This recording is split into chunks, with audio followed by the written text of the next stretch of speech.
Hey everyone, this is Danielle Taylor with Keller Williams Realty here on the beautiful Outer Banks, and this is the best of selling, my top tips to get you sold.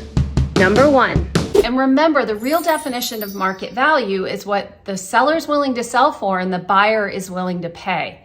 There can be quite a large delta between what the data says and what the market will bear.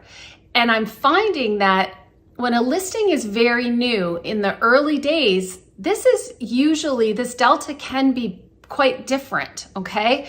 So just because the data says one thing, it doesn't mean that that's what the market is going to respond with.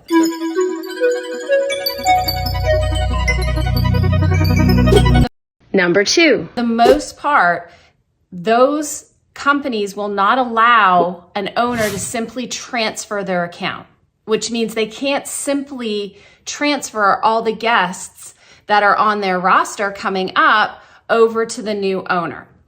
The new owner has to set up their own account, and then those guests would have to be brought over.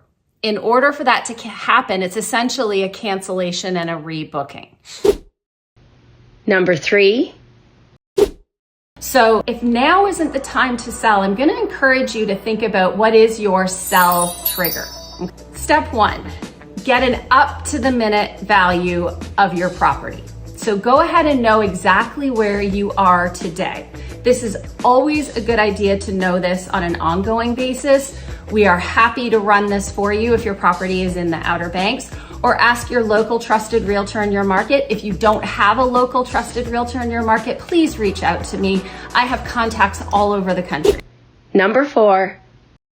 The second thing that we can look at is a standard traditional lease back. So we can negotiate during the contract with buyers and lease your home back to you for a period of time using a standard lease, attorney drafted standard lease agreement. So you could continue to be a tenant in your own home, which means you get more time to plan, to move, do all those kinds of things, but you have your money up front. Number 5. Is that the cost of insurance is rising. So as that happens, your cost of ownership is likely going to go up, and the cost of buying for a buyer is going to go up, which could exert some downward pressure on prices. Okay, so rising costs of insurance could be a factor as we come into the fall market. New horizons are calling you, but just like the tides, the OBX market is always changing. So reach out to me. I'm always just a call, email, or text away.